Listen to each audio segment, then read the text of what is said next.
Saya kasihan melihat FPI dan Kang Bahar, karena mereka ini dalam kondisi apapun saudara dalam konteks sesama umat. Min ummati Nabiul Mustafa Al-Mujtaba Al-Murtada Al-Muntaqa Habibil Mahbub Syafil Ilali wa Mufarijil Qurub Sayyidina wa Maulana Muhammadin sallallahu alaihi wasallam. Kasihan dilihat dari sisi materi dakwahnya, nampak dakwah-dakwah yang agitatif, provokatif, penuh emosi, amarah, jumawa. Dilihat dari gerakan lebih-lebih sekarang ini, seperti ada penurunan drastis, penurunan yang luar biasa. Dari segi attitude,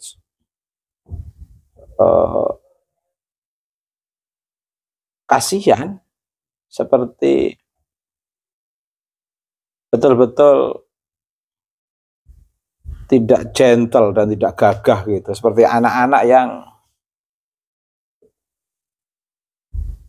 baru lulus SMA itu loh, yang sedang euforia lulusan. Fenomena ini saya lihat ketika terjadi pelantikan BWLS di Depok, di Istana Roma Irama, Bang Haji, di Soneta Group.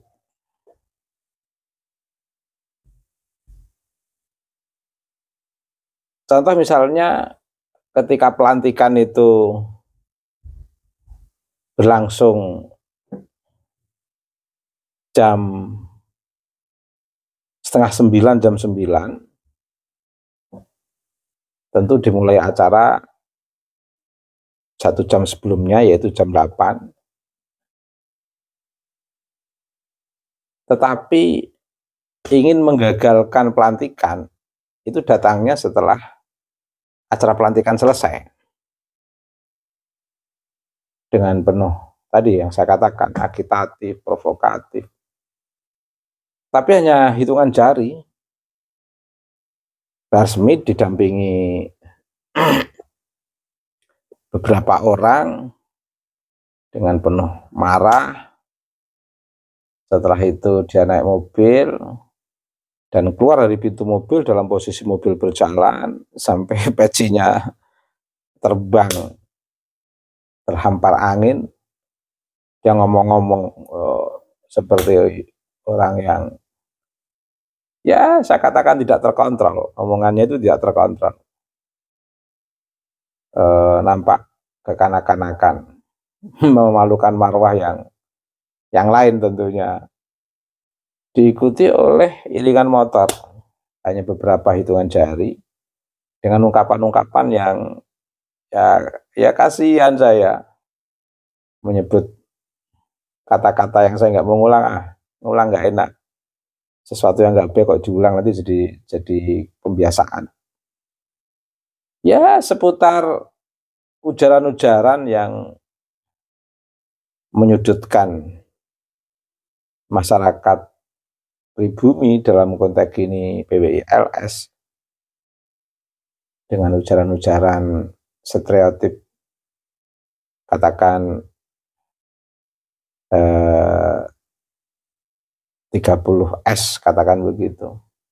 Ada istilah khusus kan di bulan itu yang jadi apa ya, jadi kebiasaan untuk menuduh orang yang nggak sepaham dengan dicap dengan istilah dengan istilah yang terdiri dari 3 huruf. Saya nggak enak ngungkap itu, nggak enak. Itu kasihan, nggak efektif. Pelantikan udah selesai, keluar-keluar yang tidak diikuti banyak orang. Padahal setahu saya sebelum diskursus nasab, Jabodetabek itu basis FPI. Sekarang kok jadi drastis begitu. Ibarat FPI yang kita lihat dulu seperti itu. Ketika jemput Rizik Syihab seperti itu. Dulu setiap ada kegiatan, wow itu pasti di atas 200-300 itu. Tapi acara pelantikan itu katanya mau menggagalkan, yang datangnya itu terlambat sementara acara sudah selesai. Itu nggak sebanyak yang kita prediksi. Dan itu menurut saya sebagai cermin bahwa memang betul yang pernah dikatakan Mas Gembul itu, Pak Rizik sudah nggak punya pamor. Pamornya sudah menurun drastis, pengaruhnya sudah betul-betul tidak memiliki pengaruh. Kecuali didukung oleh beberapa komunitas dari Habib yang lain. Tapi dari pihak FPI sendiri sudah kehilangan pamor. Apalagi dibandingkan dengan Bang Haji Roma Irama. Ketika masih rame-ramenya FPI sebelum terjadi diskursus nasab, itu pun jauh di bawah fan-nya Bang Haji Roma Irama, penggemarnya Bang Haji Roma Irama. Apalagi saat diskursus nasab, ya nggak seberapanya dari penggemar Bang Haji Roma Irama. Selain penggemar musik Bang Haji Roma Irama itu banyak, penggemar pada sosok Bang Haji Roma Irama itu sendiri, termasuk legend lagu-lagu dangdutnya Bang Haji Roma Irama, termasuk juga senioritas. Bang Haji itu jauh usianya lebih tua loh daripada Kang Bahar Smith itu. Makanya sangat tidak etis dan tidak sopan ketika mengungkapkan sebuah ungkapan yang berhubungan dengan Bang Haji Roma Irama itu dengan ungkapan-ungkapan yang sangat negatif. Ibarat anak muda dengan orang tua. Nah, gitu itu katanya revolusi akhlak. Revolusi akhlak apanya? Revolusi akhlak, kampanyenya, ungkapan-ungkapannya, prakteknya nggak sopan sama orang tua. Ya Allah ya Karim. Itu yang saya lihat dari perjalanan terakhir FPI, relevansinya dengan jumlah basis massa yang pernah dimiliki. Ternyata terjadi penurunan yang sangat drastis dan itu bisa dibaca pada saat pelantikan WWLS di Soneta Group Bang Haji Roma Irama. Itu. Dan yang terakhir, saya heran, ini terakhir dalam bentuk pertanyaan saja. Saya heran mengapa organisasi yang notabene dilarang, meskipun ganti nama, tapi pada dasarnya kan itu FPI Reborn istilahnya itu. FPI yang lahir kembali dengan nama yang disesuaikan gitu aja. Tapi secara simbol, ornamen masih sama, ketokohannya juga sama. Yang notabene itu dipermasalahkan, tapi masih bisa bebas berkeliaran. Bahkan masih bisa berhadapan-hadapan dengan leluasa, dengan penuh agitasi, dengan organisasi yang notabene dapat izin resmi dari pemerintah. Dalam konteks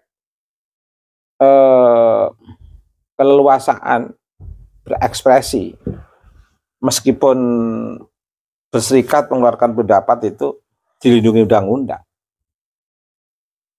tapi secara lebih teruji berserikat dan mengeluarkan pendapatnya itu teruji PWI-LS. Mengapa saya katakan teruji? Karena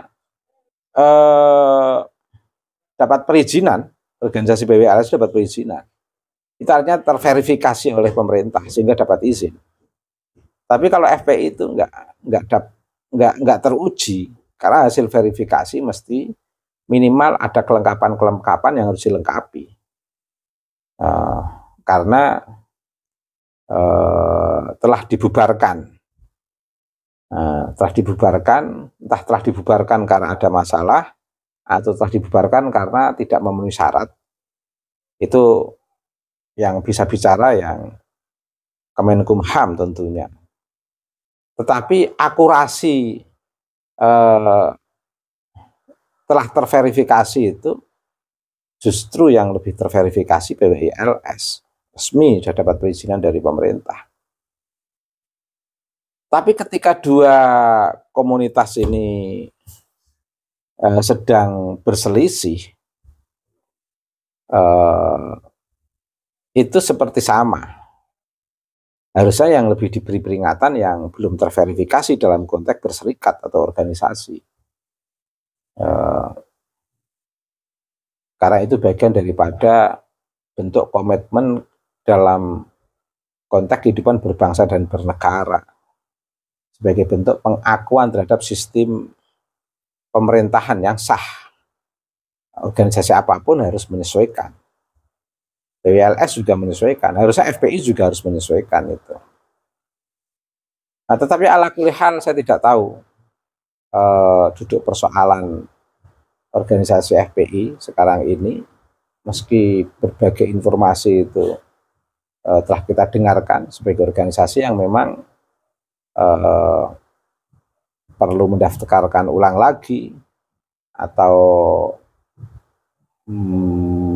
merubah visi misi untuk mendapatkan keabsahan berpendapat dan berserikat secara organisatoris, atau seperti apa. Tapi paling tidak dari segi basis FPI sudah sangat lemah, sangat berkurang dilihat dari para pengikutnya. Dan materi-materi atau isu-isu politik, isu-isu pergerakan itu monoton. Tidak ada perspektif-perspektif yang mencerahkan. Monoton mengambil ini sistem kenasaban untuk menguatkan glorifikasi keimaman di FPI sebagai imam besar yang kebetulan diraih oleh Bapak Rizik Syihab, atau sosok yang diglorifikasi sebagai cucu Nabi untuk membangun legitimasi FPI, yang di situ di antara penandanya adalah Kang Bahar Smith misalnya. Tapi masyarakat sudah memahami itu semua, sehingga drastis sekali. Ya, satu sisi sebenarnya kita mendukung organisasi di negeri ini asal kesemuanya itu untuk membebaskan dan mencerahkan. Artinya bisa lebih meringankan pemerintah untuk mencerdaskan masyarakat melalui organisasi. Tapi yang menjadi persoalan ketika organisasi itu menghambat pembebasan dan pencerahan, itu problem menurut saya. Karena berserikat berpendapat itu konsekuensi dari diperizinkan